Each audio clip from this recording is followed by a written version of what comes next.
주보에는 설교 제목이 다르게 좀 오래 참음으로 사랑 가운데서 서로 용납하고라고 되어 있는데요. 제가 오늘 아침 새벽에 좀 말씀을 다시 정리하면서 제목을 바꿨습니다. 오해하는 하나님의 사랑이라는 제목으로 말씀 에베소 24번째 시간 갖도록 하겠습니다. 현재 우리는 교회 하나됨에 대해서 나누고 있습니다. 교회와 하나가 된다는 것이 신자가 된다는 것이고 그리스도와 연합한 하나님의 백성이 된다는 것을 우리가 지금 나누고 있습니다. 왜 그렇습니까? 교회의 머리가 그리스도시며 이 교회는 그리스도의 몸이 되기 때문에 그렇습니다. 그 교회와 유니티 된다는 것, 이 연합된다는 것은 곧 그리스도를 머리로 한 자가 되는 것이며 그리스도의 몸과 하나가 된 그런 자들이다라고 우리가 말할 수 있다는 것입니다. 이 땅에서 교회처럼 영광스러운 것은 없습니다. 그리고 이 땅의 죄인들이 교회가 된다는 것처럼 무한한 기쁨과 은혜가 없다는 사실을 에베소서에서 바울이 우리에게 탄식하며 말하고 있다는 사실을 여러분들 아십니까? 그러나 오늘날 너무나 많은 사람들이 특별히 젊은 세대에서 주님의 교회에 대하여 상당히 경멸하는 태도를 가지고 있음을 여러분들 아십니까? 교회와 하나 되는 것에 대한 무게감을 갖지 않습니다. 가장 우선이 되는 이 교회를 중심으로 그 삶을 영유해 간다는 것을 거부하는 시대죠. 참으로 안타깝습니다. 또한 교회와 교회된 자들끼리 성도와 성도의 연합 또한 성경적인 명령이며 또한 신자로서는 필연적인 열매라는 사실을 에베소서는 말하고 있어요. 그러면서 이 교회와 하나 되기 위하여 또 교회가 연합하기 위하여 필요한 어떤 그 연합의 비결, 이 구체적인 비결을 우리가 나누고 있습니다. 첫 번째는 겸손이었고 두 번째는 온유며 세 번째 오늘 본문입니다. 오래 참음으로 사랑 가운데서 서로 용납하는 겁니다. 우리는 오래 참음으로 사랑 가운데서 용납하라 라는 이 말씀을 그저 도덕적인 수준에서나 오늘날 현대인들이 가지고 있는 일반적인 상식선 안에서 이해하면 안 될 것입니다. 오래 참음으로 사랑 가운데서 서로 용납하라. 이 뻔한 거야. 그냥 모든 것이 좋은 거야. 모든 것을 받아주는 거야.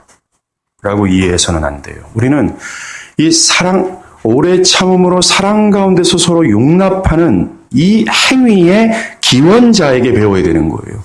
이 행위의 기원자가 누굽니까? 바로 하나님 아버지라는 것입니다. 겸손과 온유가 신적 성품이라고 들었어요. 거듭난 자들 안에 나타나는 필연적인 열매라고 말씀드렸습니다. 동일하게 이 오래 참음으로 사랑 가운데서 용납하는 것, 이것 또한 기원자는 from God, 하나님이라는 거예요.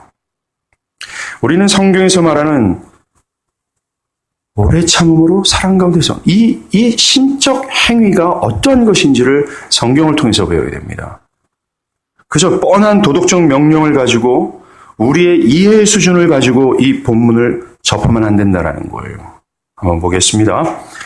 자, 오래 참음으로 사랑 가운데서 용납하는 것. 이것은 하나님께서 죄인들을 대하신 신적 행위가 됩니다. 은혜가 풍성하신 하나님은 패역한 죄인들을 구원하시고자 오래 참으셨고 사랑 가운데서 그들을 용납하셨다는 거예요. 모압의 여자 룻처럼 절대로 용납받을 수 없었던 우리요. 영원히 여호와의 총회에 들어가지 못할 이 패역한 우리를 용납하셨다라는 말입니다.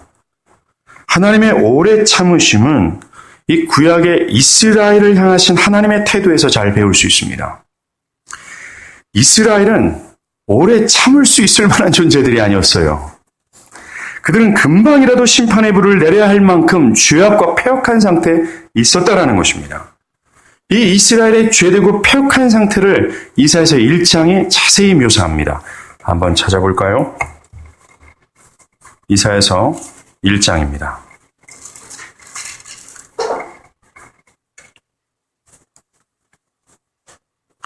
이사야서 1장 1절 이사야서 1장 2절에서 17절까지를 읽고 싶지만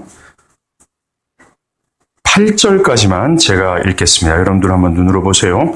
이사야서 1장 2절에서 8절입니다. 하늘이여 들으라, 땅이여 귀를 기울이라. 여호와께서 말씀하시기를 내가 자식을 양육하였거늘 그들이 나를 거역하였도다. 소는 그 임자를 알고 나귀는 그 주인의 구유를 알건만은 이스라엘은 알지 못하고 그의 백성은 깨닫지 못하였도다. 슬프다 범죄한 나라여 허물진 백성이여 행악의 종자여 행위가 부패한 자식이로다. 그들이 여호와를 버리며 이스라엘의 거룩하신 이를 만홀히 여겨 멀리하고 물러갔도다. 너희가 어찌하여 매를 더 맞으려고 폐역을 거듭하느냐. 온 머리는 병들었고 온 마음은 피곤하였으며 발바닥에서 머리까지 성한 것이 없이 상한 것과 터진 것과 새로 맞은 흔적뿐이거늘 그것을 짜며 싸매며 기름으로 부드럽게 함을 받지 못하였도다. 너희의 땅은 황폐하였고 너희의 성읍들은 불에 탔고 너희의 토지는 너희 목전에서 이방인에게 삼켜졌으며 이방인에게 파괴된 같이 황폐하였고 딸 시온은 포도나무의 망대같이 참외 밭의 원두막같이 에워싸인 성읍같이 여겨 남았도다 라고 얘기합니다. 이스라엘은 매우 타락했습니다. 그러나 더 큰 문제가 무엇인지 아십니까? 이들은 자신들이 타락 가운데 있는지 또는 죄된 상태에 대해서 인정하지 않았다라는 것이에요. 내가 왜 죄인입니까? 우리가 왜 패역합니까? 라고 말했다라는 겁니다. 그들은 패역 가운데 있음에도 불구하고 스스로들이 하나님의 백성임을 자부했다라는 거예요. 왜냐하면 그들은 종교적인 책임을 다했기 때문에 그렇습니다. 우리는 모든 율례를 행했고 모든 율법을 지켜내왔고 또는 제사를 드렸습니다라는 거예요. 우리가 지난주 오후 시간에 이 말라기를 통해서 유대 백성들의 상태를 살피지 않았습니까? 유대 백성들이 삶이 폐역 가운데 있음에도 불구하고 그들은 자부했어요. 왜 그렇습니까? 자기들이 우상 숭배를 하지 않고 있다라는 요 선한 행동 하나만을 붙잡고 그러나 여전히 내면과 삶은 부패해 있음에도 불구하고 그들은 의로운 행동 요 하나만을 붙잡고 자신들의 의의를 주장했다라는 거예요. 오늘날에도 이 자기 의에 빠진 사람들이 이 패역한 이스라엘과 똑같습니다. 어느 한 구석 의로운 구석을 잡는 거예요. 내가 성경을 꾸준히 읽습니다. 내가 기도를 합니다. 내가 11조를 합니다. 내가 주일 성수를 합니다. 내가 어느 정도 신앙적 경험이 있습니다. 과거에 신앙적 열정을 가졌습니다. 라고 하는 그 의로운 구석을 애써 찾아내어 그것을 붙잡고 그것으로 자기를 표현하는 거예요. 그러니까 나 또한 어느 한 부분의 종교적인 열심을 부여잡고 그 하나를 가지고 내가 참된 자라고 고집하고 자기를 주장하고 있지는 않습니까?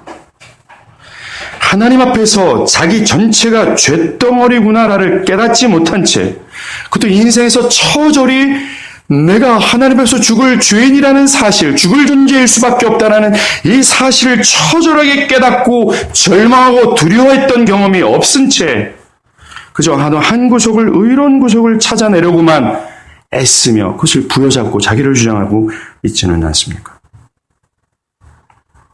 그래서 그거 하나 붙잡고 나는 괜찮지 않습니까? 내가 왜 문제가 있습니까?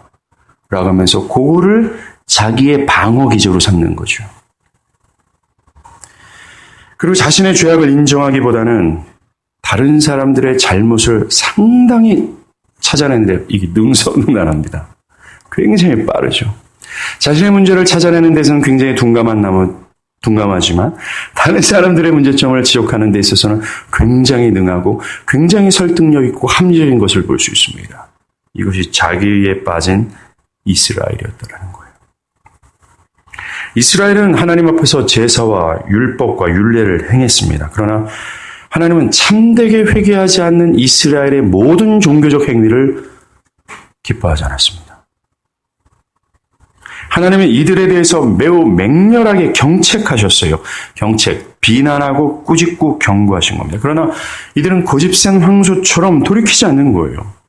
이렇게 하나님께서 오래 참으며 사랑 가운데 용납하신 대상이 바로 이런 이스라엘이었다라는 것입니다.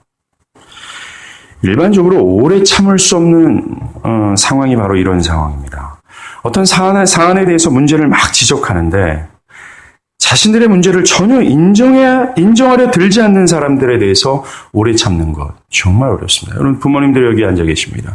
자녀들을 훈계할 때 자녀들의 이 잘못된 것을 훈계하고 이것을 수정하기를 바라며 얘기하고 있어요. 그러나 자녀들은 그것을 허용하지 않습니다.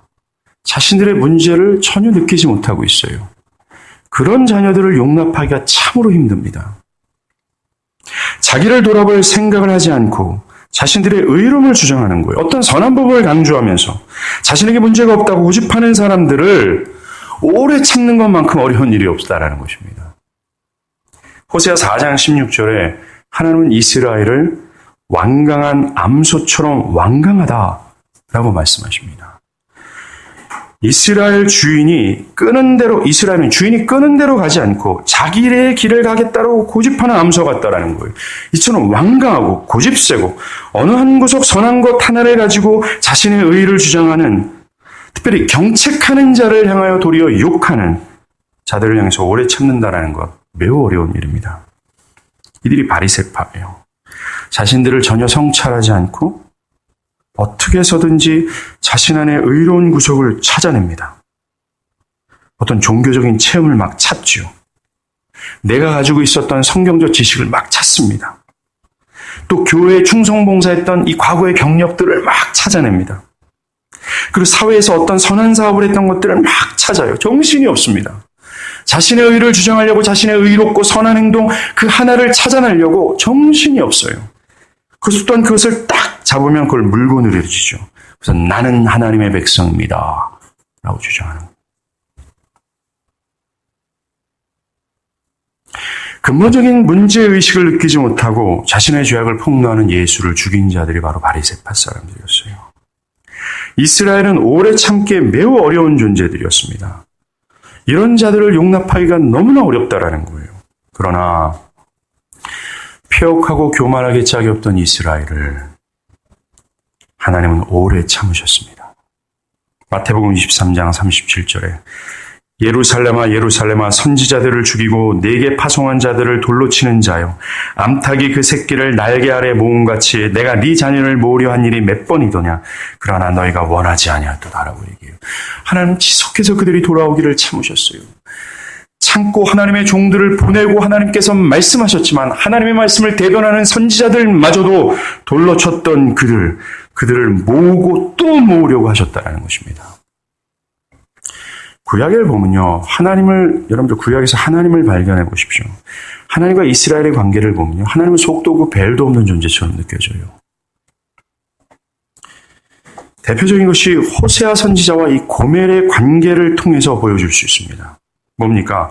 호세아서 2장 19절과 20절에 내가 네게 장가들어 영원히 살되 공의와 정의와 은총과 궁유력임으로 네게 장가들며 진실함으로 네게 장가들리니 내가 여호와를 알리라 라고 말합니다.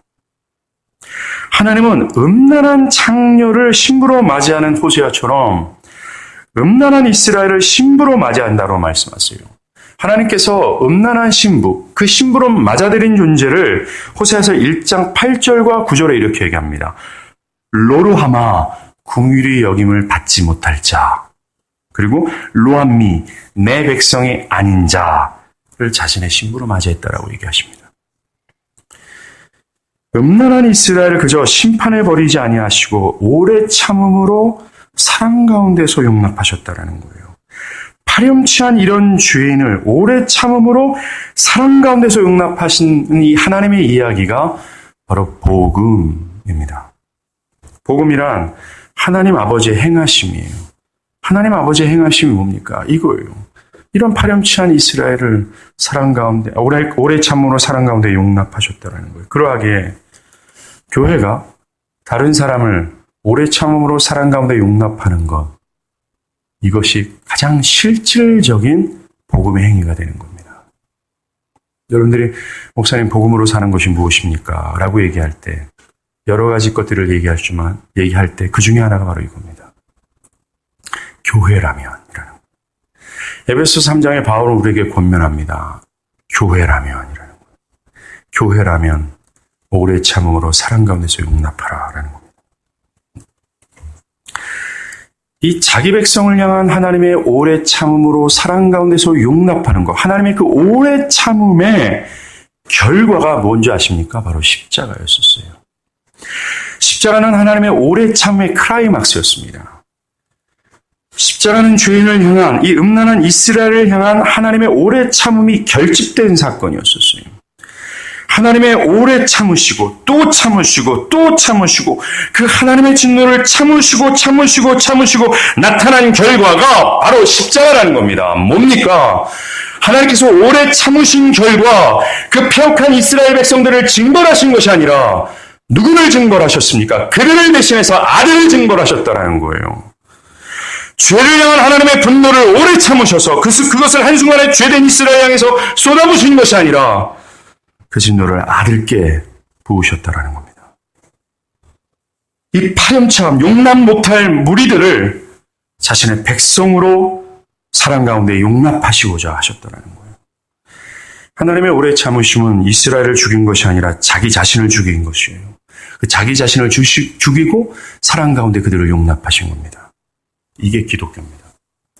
기독교는 자기를 해한 자들을 죽이는 것이 아니라 자기를 해한 자들을 위하여 스스로 자살하는 것이 바로 기독교라고 얘기하고 있어요.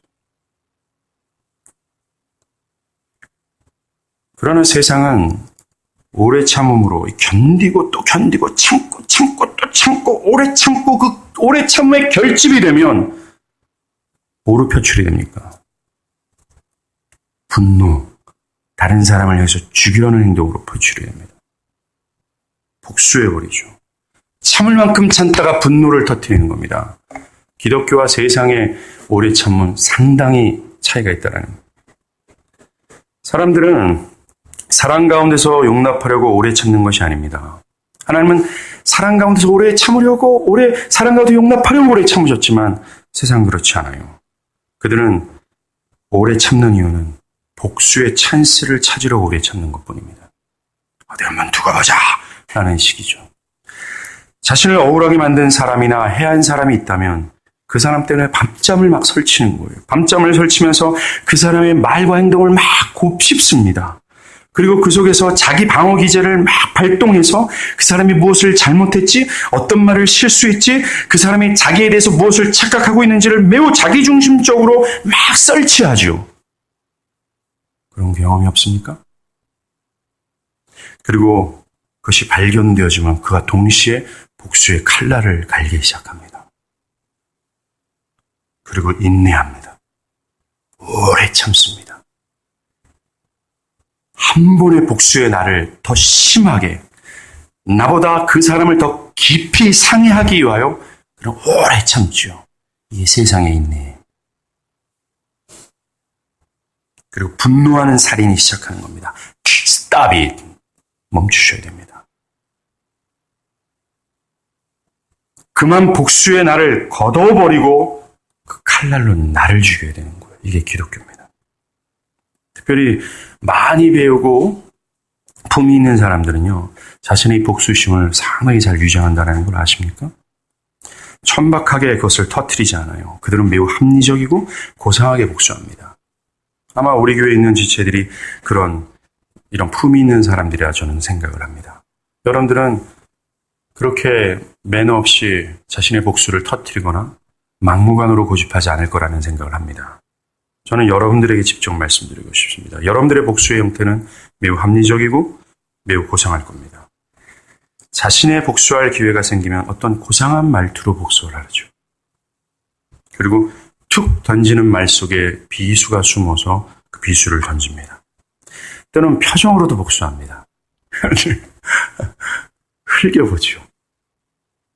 그리고 그 사람이 말할 때마다 이 업심여기는 표정으로 그에게 복수하죠.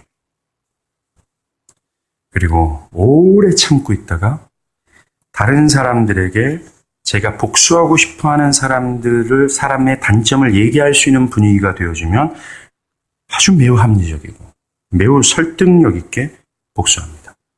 내가 피해자입니다. 그는 잘못되었습니다. 또 어떤 사람들은 이 복수가 굉장히 빠른 시일 내에 나타나는 사람도 있고, 어떤 사람은 이 복수가 굉장히 오래 가다가 터지는 사람들이 있죠. 오래 참으라는 명령은 복수하지 말라는 명령과 동일한 겁니다. 예수님은 마태복음 5장 21절과 22절에 이런 말씀하세요. 옛 사람에게는 살인하지 말라. 누구든지 살인하면 심판을 받게 되리라 하였다라는 것을 너희가 들었으나 나는 너희에게 이르노니 형제에게 노하는 자마다 심판을 받게 되고 라고 얘기해요. 예수님은 다른 사람을 직접적으로 가해하지 않더라도, 직접적으로 육체를 가해하지 않더라도 그 마음에 어떤 적대감, 어떤 미움, 상대방을 향한 어떤 분노하는 마음을 갖고 있는 모든 것을 살인하는 것으로 얘기한다는 거죠. 살인하는 자들이여 회개하기를 간절히 바랍니다. 기독교는 하나님이 하신 것처럼 자기를 죽이는 거예요. 이것이 교회에게 요구되어지는 것입니다. 이 행위 있잖아요. 상대방을 죽이는 것이 아니라 자기 자신을 죽이는 것은 성령을 통해 십자가에 못 박혀본 사람만이 할 수 있는 행위예요. 거듭날 때 성령을 통해 영적 할례, 즉 자아가 목배임을 당해본 적이 있었던 사람들이만 할 수 있는 능력입니다. 오래 참음으로 자기 자신이 죽은 것이 하나님의 방법이에요. 그리스도께서 이 땅에서 보여주신 모습이라는 겁니다. 그리스도께서는 자기를 조롱하고 음해하고 참수하고 때리고 고초를 줬던 모든 사람들을 향해서 응대하지 않으셨다는 거예요. 즉 복수하지 않았다는 겁니다.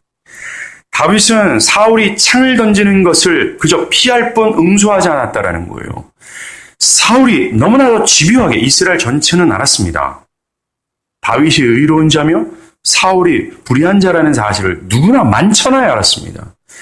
다윗이 저 사울을 죽여라 말을 해도 모든 사람들을 설득할 수 있는 상황이었어요. 그러나 다윗은 응대하지 않았다는 겁니다. 그러나 착각하지는 마십시오. 오래 참고 그저 응대하지 않는 것이 복수하지 않는 것이다라고 말해서는 안 됩니다. 제가 이런 속담 얘기하기 힘든데 똥이 무서워서 피하냐 더러워서 피하지 하면서 응대하지 않는 것도 또 다른 복수라는 걸 아십니까? 오래 참으라는 이 얘기는요. 굉장히 소극적인 명령이 아닙니다. 적극적인 거예요. 복수하지 말고 나를 죽이라는 겁니다. 더 나아가 사랑 가운데 그를 용납하라는 얘기죠. 여기까지는 여러분들도 어느 정도 설득이 될 거다 저는 믿습니다. 그러나 우리가 주의해야 될 것이 있습니다.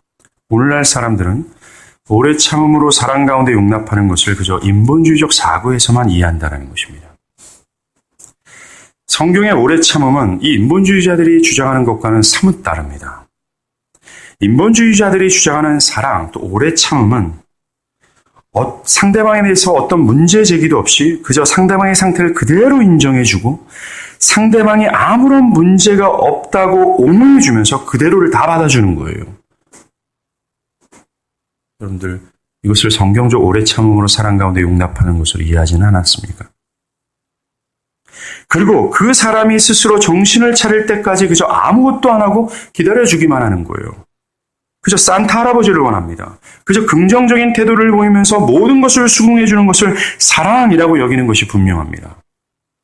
이것이 오늘날 교회 안에서 성행하는 사고 아닙니까? 그러나 사랑하는 여러분, 성경에서 하나님이 이스라엘을 향하여 오래 참으신 모습은 이스라엘을 향해서 아무것도 안 하시고 아무런 경책 없이 그저 기다리기만 한 것이 아니라는 겁니다. 이스라엘의 패역한 상태를 그저 가만두고 그것을 묵과하고 그들의 죄된 상태를 다 수용해주고 그대로 다 받아주는 상태에서 그냥 기다려주는 것이 아니었다라는 거예요. 사랑 가운데 용납하는 것이 그저 그들의 사악하고 패역한 내면의 상태를 아무런 경책 없이 그저 묵과하고 수용한 것이 아니라는 겁니다. 하나님은 당신의 종을 끊임없이 보내셔서 아까 예수님께서 말씀했잖아요. 하나님의 종들, 하나님의 선지자들 끊임없이 보내셔서 그들을 경책하셨습니다. 그들을 비난하셨고 그들이 옳은 길을 가도록 촉구하셨고 그들을 징계하셨다는 거예요. 그냥 기다린 것이 아닙니다. 왜냐하면 그들의 마음이 너무나 교만하고 강팍해서 스스로 돌이킬 수 없기 때문에 그렇습니다. 그들 스스로 하나님의 은혜에 들어오지 못하기 때문에 그래요. 그래서 하나님은 그들이 회개하고 돌아오기를 하기 위하여 다시 말해서 그들을 사랑 가운데 용납하시기 위하여 선지자들을 통하여 경책하신 거예요. 그냥 아무것도 안 하시고 기다리신 것이 아니라 그들이 참된 기쁨, 참된 구원, 하나님의 백성이 되게 하시기 위하여 주님은 무엇인가를 하셨다는 거예요. 하나님은 무엇인가를 하셨다는 겁니다. 쉴 수 없이, 수도 없이 멈추지 않고 계속해서 경책하고 그들을 돌이키기 위하여 하나님 수고하셨다는 거예요. 그러면서 그들을 징계하지 아니고서 끊임없이 인내하셨다는 겁니다. 이 17세기 뛰어난 설교자로 알려진 이 좌노인 목사님이 계십니다. 이분이 이렇게 얘기해요. 왜냐하면 시편 66편 18절의 말씀처럼 마음의 죄악을 품고 있는 자에게 주어지는 위로가 없습니다. 마음의 죄악을 품고 있는 자에게 주어지는 위로는 하나님의 책을 통틀어 찾아볼 수 없기 때문에 그렇습니다. 라는 거예요. 그들에게 유일한 위로는 그들에게 선고된 심판이 아직 집행되지 않고 있다는 것. 그래서 아직 그들이 생각과 결심을 새롭게 할 기회가 있다라는 것입니다. 이런 자들에게 베풀어야 될 사랑이 무엇일까요? 예, 맞습니다. 경책하고 경고해 주는 겁니다. 만약 이들이 새롭게 되지 않는다면 그들은 형벌을 피할 수 없기 때문에 그렇습니다. 무엇이 사랑이에요? 진정한 사랑으로 이끄는 것이 사랑 아니겠습니까? 그러나 문제는 하나님의 경책을 이스라엘은 불편해했습니다. 그들은 그들의 상태가 폭로되는 것을 싫어했습니다. 그들의 죄악이 드러나는 것을 싫어했습니다. 그들의 상태 그대로를 수용해 주지 않는 하나님이 불편했습니다. 사랑하는 여러분, 하나님이 이스라엘 백성들 가운데 짜잔 하고 나타난 게 아니에요. 하나님은 대리자를 세웠습니다. 그게 누굽니까? 선지자예요. 선지자는 곧 하나님의 입술이며 선지자를 거역하는 것은 곧 하나님을 거역하는 것고 선지자를 거절하고 저항하는 것이 곧 하나님을 거절하고 저항하는 것과 똑같았습니다. 그러나 거짓 선지자는 달랐습니다. 거짓 선지자는 달랐어요. 그들은 철저히 인본주의적 사랑을 고수했습니다. 이스라엘의 상태를 괜찮다라고 여겼고 그들은 조금도 잘못된 부분이 없고 비록 어느 정도 연약한 부분이 있기는 있지만 하나님은 그들을 모두를 다 수용할 수 있고 그들을 보호하실 거라고 말했습니다. 이 패역한 이스라엘은 그저 기다리고 때가 되면 회복할 거라고 이 거짓 선지자는 얘기했어요. 그냥 낙관한 겁니다. 이스라엘 전체는 이 거짓 선지자를 권면을 좋아했습니다. 반대로 참된 선지자들의 이 경책을 외면했고 불편했고 결국 그것을 저항했죠. 성경에서 말하는 오래 참음으로 사랑 가운데 용납한다라는 것, 이것은 인본주의적 사랑을 얘기하는 것이 아님을 기억하십시오. 교회 안에서 행해지는 이 용납하는 것, 오래 참는 것, 이것은 그저 죄악된 상태의 영혼을 그저 다 괜찮다라고 여기거나 그것을 그대로 수용하거나 언젠가는 내가 되면 그도 회심할 거라고 막연하게 기다리는 것이 아니라는 것을 기억하십시오. 오늘날 교회는 낙관주의에 빠져 있음을 여러분들 아십니까?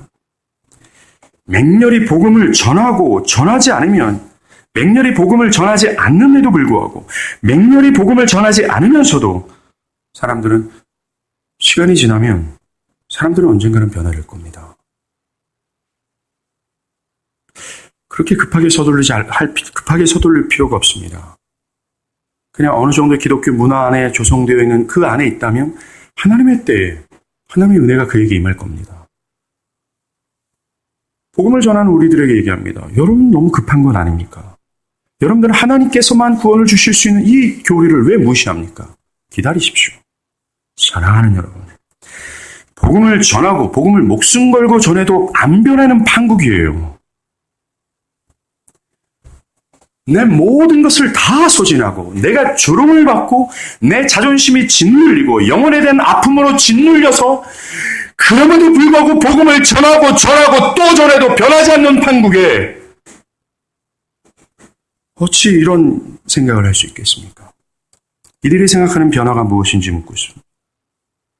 이들이 목표로 하는 변화가 무엇인지 묻고 싶습니다. 이들이 생각하는 변화는 이 오래된 복음이 말하는 변화가 아니라 그저 종교적인 사람으로 변화되는 것이 분명할 겁니다. 교회 안에서 오래 참고 사랑 가운데 용납한다는 것은 하나님의 신적 행위를 실천하는 거예요. 옛 선조들이 가졌던 이 하나님의 심장을 가졌던 그래서 다급하고 긴급한 마음으로 복음을 전하면 하나님의 신적 행위가 되는 겁니다. 선지자들이 이스라엘을 보면서 심장이 터질 듯한 아픔을 가지고 그들을 견책한 것처럼 끊임없이 선지자들이 바보는 아니었습니다. 그죠? 바보는 아니었어요. 선지자들이 이 패역한 이스라엘의 죄를 폭로시키고 이 죄악을 지적할 때 그들이 그를 저항할 거라는 걸 왜 생각을 못했겠습니까? 그러나 그것이 없다면 그들이 돌이킬 수 없게라는 거예요. 오늘날 사람들은 철저히 인본주의적 사랑에 물들어 있습니다. 그것이 분명합니다. 또한 모든 사람들은 이 인본주의적 사랑을 원합니다. 모든 것을 그냥 다 수용해 주십시오. 그저 내가 돌이킬 때까지 그냥 기다려 주십시오. 나에게 어떤 문제 제기도 하지 마십시오. 라는 거죠.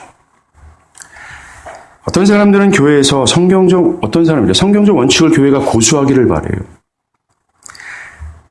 또한 자신에게는 올바른 권면을 해주기를 바란다고 말합니다. 목사님, 또 교회요, 나에게 올바른 권면을 해주세요. 내가 좀 상처받아도 괜찮으니까 분명한 얘기를 해주세요.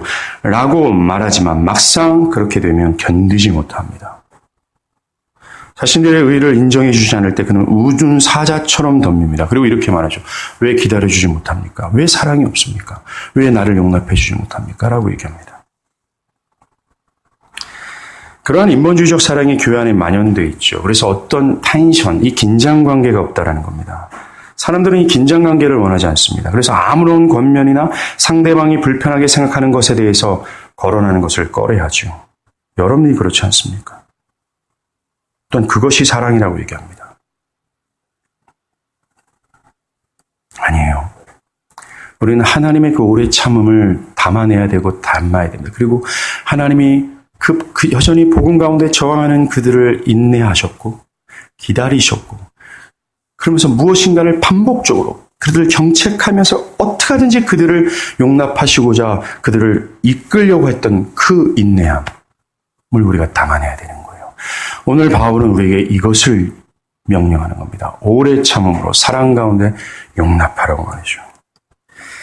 그러나 오늘날 이 오래 참는 자들에게 눈물이 있다라는 걸 아십니까? 이 오래 참는 자들에게 이 영혼의 이 구령의 열정, 영혼을 구원하고자 하는 열정이 있는 걸 아십니까? 그 오래 참는 자들에게 그 영혼의 저항 가운데는 그들의 영혼을 안타깝게 여기며 그 저항 때문에 짓눌려 어떻게 할꼬라고 하면 그 깊은 눈물이 있다라는 걸. 교회 새로 오는 사람들을 향해서 여러분들 눈물을 흘리고 계십니까? 아니면 그저 그 사람이 교회에 잘 적응하고 기독교적 사고를 갖고 기독교 사고와 문화 안에서 어느 정도 봉사하는 사람으로만 되어진다. 그런 생각을 하는 사람에게는 절대로 복음적 눈물이 없습니다. 애통함이 없죠. 오래 참는 것을 요구되지도 않습니다. 불행한 시대죠. 바울은 디모데후서에서 이렇게 얘기합니다. 찾아보겠습니다. 디모데후서 4장 2절이에요.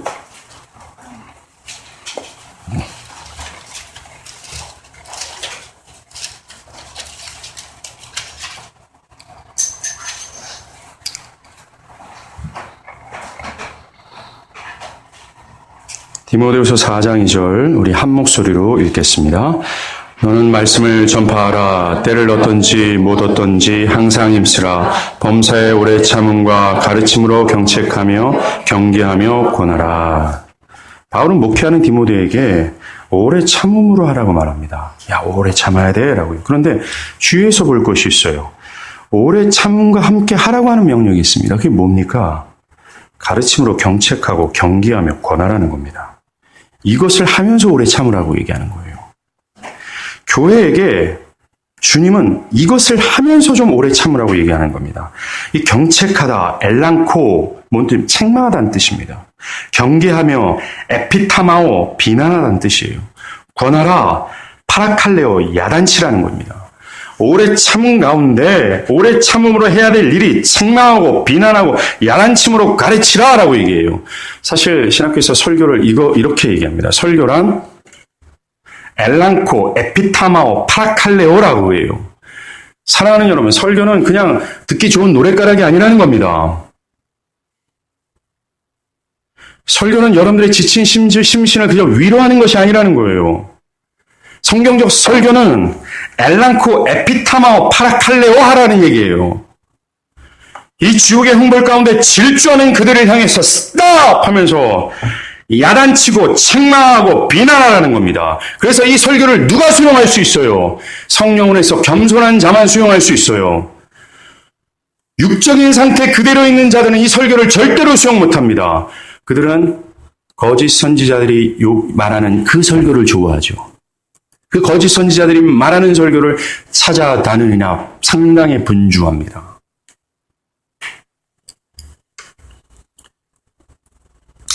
오늘날 영혼들의 회심 부분에 대해서 긴장관계를 가지려 하지 않습니다. 이게 좋은 게 좋은 것이랑 주로 부드럽고 상대방 기분 나쁘지 않게 그저 기다리기만 하면 하나님이 하신다라고 얘기합니다.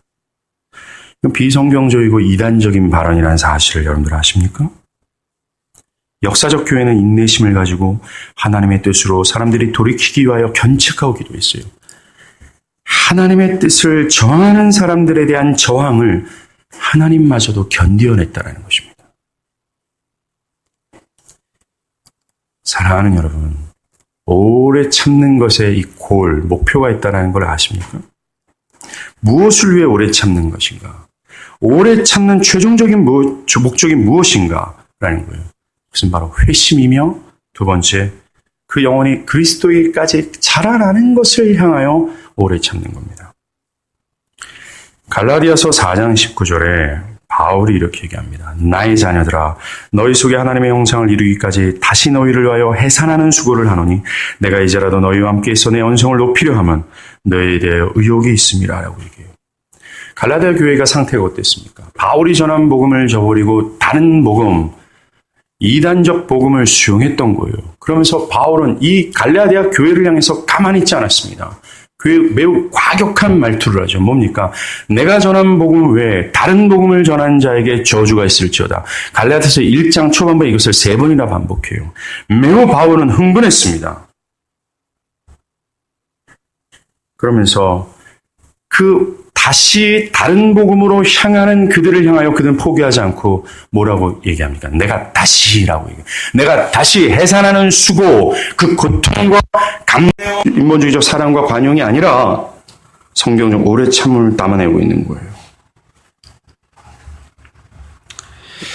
교회 안에서 이 오래 참음으로 사랑 가운데 용납하며 성도를 대할 때, 즉 바울이 디모데에게 가르치다, 오래 참음 가운데 경책하고 경계하며 권할 때, 가르칠 때 꼭 생겨나는 것이 있습니다. 바로 저항이죠. 저항. 특별히 오늘날 시대는 더욱 많을 거라 저는 확신합니다. 왜요? 오늘날 시대는 더욱 교만해져 있기 때문에 그렇습니다. 더욱 높아져 있기 때문에 그래요. 또 거기에 따른 분쟁과 다툼이 있습니다. 뻔하지 않습니까? 하나님의 뜻으로 이 고집센 황소를 하나님의 뜻으로 쭉 이끌려고 하는데 이 과정에서 저항이 있을 수 있지 않겠습니까? 오래 참으면 항상 저항을 참아내는 것이 있어야 돼요. 그 오래 참음 속에는 매우 큰 텐션이 생기게 됩니다. 교회요. 이 텐션 관계에서 인내하길 바랍니다. 그리고 이 텐션을 즐기십시오. 오늘날 절대로 어떤 사람과 텐션 관계를 갖걸 원치 않는 이 시대 속에서 내가 호인으로서 그저 수용되기를 바라는 이 시대 속에서 성경은 우리에게 너무나 무리한 걸 요구하고 있습니다. 우린 저항과 긴장 관계와 이 어려움을 참아내야 돼요. 이것이 교회에게 요구되어진 오래 참음이에요. 성경은 이 저항의 원인을 교만이라고 해요. 즉 하나님의 말씀의 권면을 듣지 않는 원인을 교만이라고 얘기합니다. 잠언 13장 10절입니다. 교만에서는 다툼만 일어날 뿐이라 권면을 듣는 자는 지혜가 있느니라 라고 얘기해요. 권면을 듣지 않는 이 가장 근본적인 원인을 교만이라고 얘기해요. 실제적으로 교회의 분열은 말입니다. 여러분들, 이 교회의 분열은 하나님의 말씀을 저항하는 사람들로부터 생겨진다는 거 아십니까? 교회 분열의 원인을 추적하면 하나님의 말씀을 듣지 않고 고집을 피우는 사람들로 인해서 생겨나요. 성령으로 겸손해지지 않는 사람, 성령으로 온유해지지 않았던 사람들로 인해 생겨나는 겁니다. 아직 자신의 자아가 죽지 않은 자들, 자신의 생각과 주장을 지나치게 확신한 나머지 성경적 가르침이나 권면을 듣지 않은 사람들로 인해 생겨난다는 겁니다. 교정하려고 생각하지 않죠. 자신의 생각과 주장을 거두어 드릴 만한 어떤 여지도 보이지 않습니다. 더 큰 문제는 이스라엘처럼 저항하는 자들이 주장하는 대부분의 요소를 보면 그것이 성경에 근거한 것보다는 종교적 사고나 자신의 경험이나 세상적 지식에 근거합니다. 그러한 것으로 교회 안에 충돌이 생기고 균열이 생기는 거예요.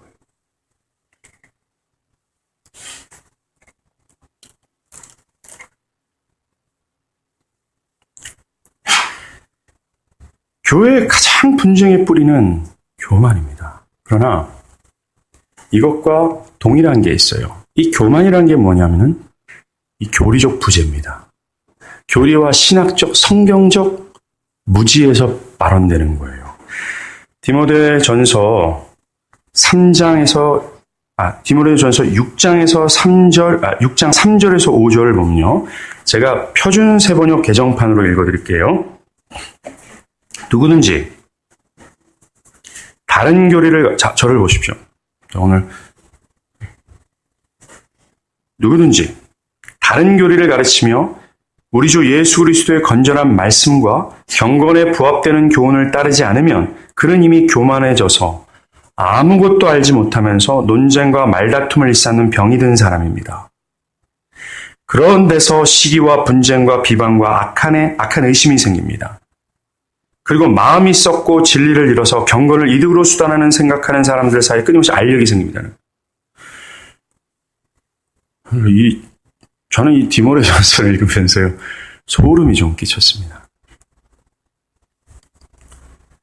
교리적 부재, 교리적 무지에 대한 것이 이 교리적 저항을 일으키고 교리를 저항하는 것이 교만이 원인이며 이 교만으로 말미암아 어떻게 돼요?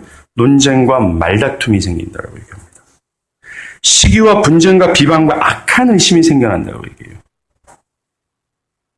사랑하는 여러분, 여러분은 과연 지금까지 말한 두 가지, 내가 오래 참음으로, 성경적 오래 참음으로 사람 가운데 용납함을 실천하고 있습니까? 그리고 두 번째, 여러분은 교회가 말하는 주의 말씀을 그대로 수용하며 그것으로 인해서 자신의 삶과 내면이 수정되어지기를 바라는 그 오래 참음을 또 실천하고 있습니까? 물론 성경적 지식이 미숙해서 또한 믿은 지 얼마 안 돼서 연약한 지체들이 있습니다. 이들은 자신의 견해가 잘못된 줄도 모르고 막 말해요. 그러나 이들 중에는 참된 신자가 있습니다. 만약에 그런 미숙하지만 참된 신자들에게 성경이 무엇인가를, 성경이 무엇이라고 말하는지의 내용을 가르쳐주면 그들은 내가 잘못했습니다. 내가 잘못 생각했군요. 라고 하면서 금세 자신의 주장을 철회하죠. 마지막으로 정리합니다. 우리는 여기서 한 가지 주의해야 될 것이 있어요. 바로 우리가 교회가 경책한다고만 생각해서는 안 된다는 거예요. 물론 회심에 관련해서 필요한 경고와 권면을 분명히 해야 됩니다. 회심 이후에도 중환주의에 빠지거나 진리에서 벗어날 경우에 갈라디아처럼 그럴 땐 경책하는 것이 분명히 있습니다. 그저 인본주의적 사랑으로 그냥 받아주고 수용하는 것은 아닙니다. 무엇인가를 하면서 기다리고 무엇인가를 하면서 사랑하고 무엇인가를 하면서 용납하라는 거예요. 주의해야 될 것은 아까도 말한 거기에 따르는 저항과 미움과 공격을 인내해야 되는 거예요. 그러나 주의할 것이 있습니다. 오래 참는 중에 있어야 될 것이 있어요. 오래 참는 중에 우리가 경책하고 또한 그것을 저항을 인내하고 미움을 인내하고 공격을 계속 인내하는 가운데 가져야 될 것이 있습니다. 바로 겸손과 온유예요. 우리가 경책한다고 하면서 함부로 말하거나 함부로 정죄해서는 안 됩니다. 겸손과 온유함이 있어야 된다는 거예요. 진정한 교회가 되지 않고서 이런 것을 할 경우에, 즉 겸손과 온유가 없는 상태에서 오래 참음으로 사람 가운데 용납하려고 한다면 큰 실수를 범하게 됩니다. 교회 안에는 베드로처럼 실수가 많고 조금 미숙한 사람들이 있습니다. 그런 자들에게 우리는 좀 있잖아요. 말 실수도 좀 하고 생각이 좀 이상하고 이런 상한 갈대를 꺾지 아니하시며 꺼져가는 심지를 끄지 아니하시기를 심판하여 이를 때까지 하시는 그리스도를 본받아 기다려줘야 되는 거예요. 그리고 앞에서 말한 것 외에 신앙이 미숙함에서 오는 실수, 여러 규범적 실수, 이런 것들은 겸손하고 온유한 자세로 받아주고 인내하고 용납해줘야 된다는 겁니다. 여기서 말하는 이 규범적 실수란 이겁니다. 이 본질적인 것과 규범이 있어요. 본질적인 것, 이 교리적인 것, 성경적인 겁니다. 이것은 양보하지 말아야 되죠. 이건 우리가 싸워야 될 문제입니다. 근데 규범적인 문제가 있습니다. 예를 들어서 큰 예를, 이 규범이라는 것은 교회 역사 속에서 어떻게 하면 교회가 하나님을 잘 섬길 수 있을까 고민하며 세워졌던 교회 하나의 전통, 교회에 보이지 않는 성경이 아닌 교회 나름대로의 법, 이것이 될 수 있어요. 절대로 이것은 교리나 성경을 우선화될 수는 없습니다. 이스라엘에게도 이 어렴풋이 이거 비슷한 것이 있었어요. 이게 뭡니까? 장로들의 유전이 있었어요. 이스라엘은 하나님께서 주신 율법을 어떻게 하면 잘 지켜낼 수 있을까 고민 끝에 장로들이 모여 하나의 법을 만들었습니다. 이 율법의 항목을 잘 지키기 위해서 무엇인가를 실천해야 돼 라고 기록한 것이 장로들의 위전이었어요. 그런데 안타깝게도 이 장로들의 위전을 율법보다 우선시했습니다. 즉 진리보다 이것을 더 우선시했다라는 거예요. 그래서 예수님이 안타깝게 책망했던 것이 바로 이거예요. 그런데 오늘날 교회 안에도 비슷한 일들이 벌어집니다. 이 규범을 교회 안에 있는 진리보다 우선시하는 거예요. 대부분의 교회 논쟁은 이 규범에서 파생되는 것을 발견하게 돼요.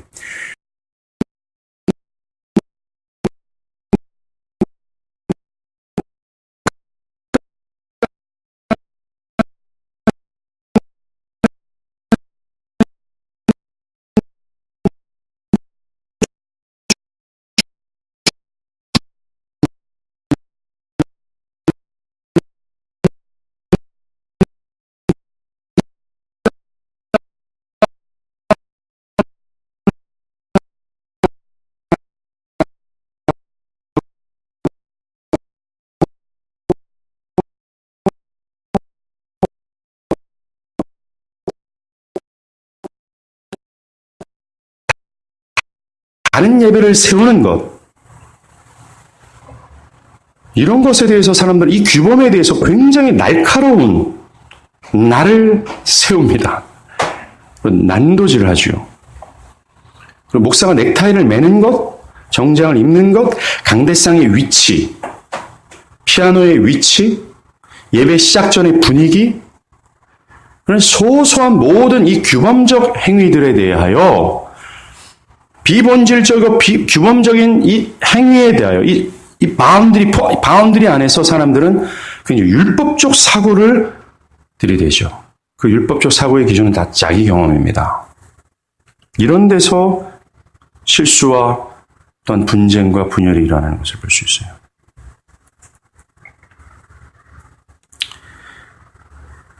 이런 실수들에 대해서 우리는 오래 참아야 됩니다. 참는 이유는 복수하려고 인내하는 것이 아니라 사랑 가운데 용납해 주고자 참아야 되는 거예요. 그리고 나에게 해를 입히고 나를 저주하는 자들에 대해서 우리는 오래 참음으로 용납해야 합니다. 교회는 이렇게 해야 될 분명한 명분이 있죠. 뭡니까? 하나님 아버지께서 나 같은 죄인을 오래 참음으로 사랑 가운데 용납하셨기 때문에 그렇습니다. Hey church, 교회요. 이것을 진정으로 품으십시오. 그렇다면 여러분 또한 오래 참음으로 사랑 가운데 용납할 수 있게 될 겁니다. 기도하겠습니다.